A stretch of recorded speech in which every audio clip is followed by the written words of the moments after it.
It's the Agribusiness Report. I'm Tony St. James, and we're at the 2022 ABA Ag Bankers Conference, Omaha, Nebraska. Ran into Keith Phillips.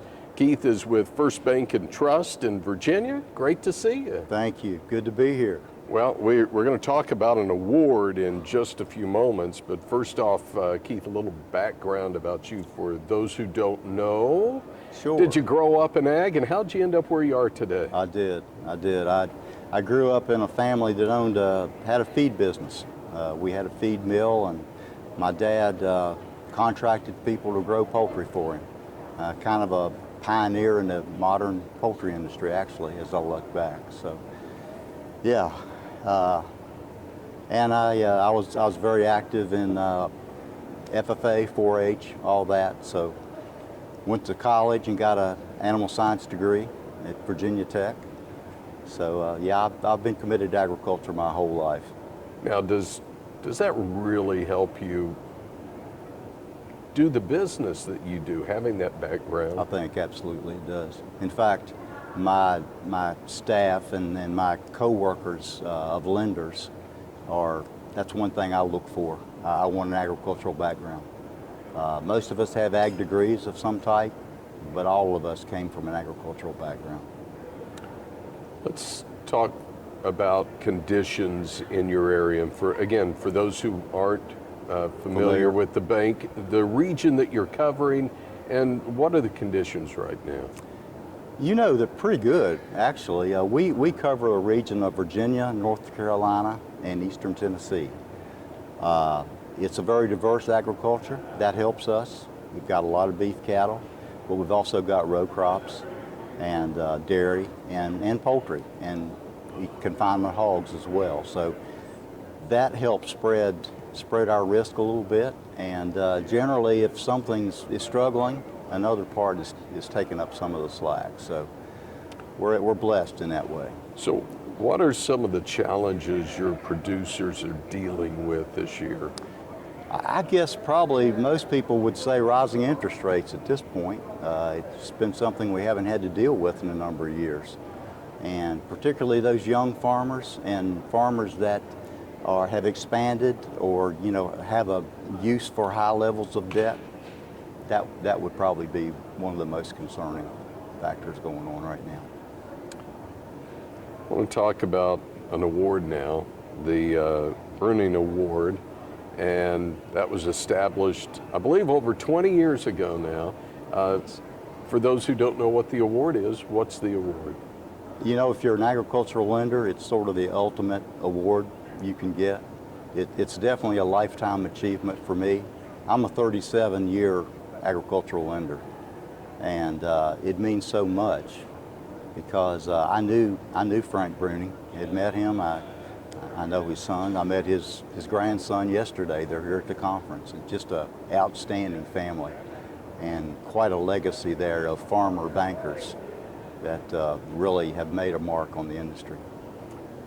I guess the fact that you're the award winner means that they've recognized your passion for what you do and for agriculture and the service there.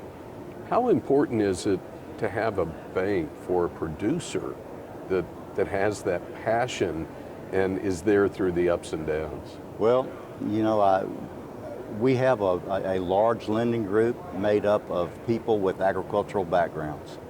We've also got a board of directors that practically all farm. So I have had tremendous support with our program over the years. And I think the reason for our success is knowledge and a long-term commitment to our program. We don't jump in and out. We're there every day. We know things are going to be real good sometimes. They're going to be tougher sometimes, and you've got to see your way through the tough times. There are ag lenders here at this event this year. Some who've been here 30, 40 years. Right. Some who are making their first appearance. But for those ag lenders who've never been here, been to an ag bankers conference, or not members, why should they think about getting involved?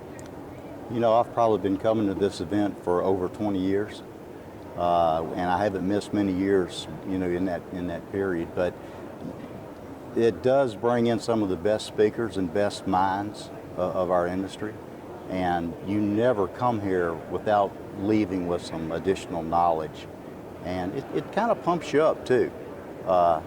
There's also value in talking to your peers, even from different areas of the country, and finding out what's going on, you know, in their backyard. So it's just a good event. I'd encourage anyone that has anything to do with agricultural lending. This is definitely a go-to place. All right, final one here for you. Looking out on the horizon, we have heard talks of recession throughout the sessions here. And it's easy to fall into that doom and gloom, Right. if you will, but is there something that you're optimistic about? When you look in the crystal ball, is there something that kind of excites you? Well, this industry of agriculture cycles, we know that. There's always going to be certain parts of the industry that are doing very well and other parts that are struggling. I think the key to long-term success is just keeping that long-term view. Try to educate yourself as much as you can, be ready for those challenges, and it's how you react and cope with those challenges. But there'll be brighter days on the horizon as well. So, you know, I think just keep a long-term view and hang in there. Keith, so great to see you. Again, congratulations on the award. Thank you. Keith Phillips is with First Bank and Trust in Virginia, Bruning Award winner here at the 2022 ABA Ag Bankers Conference in Omaha, Nebraska. I'm Tony St. James.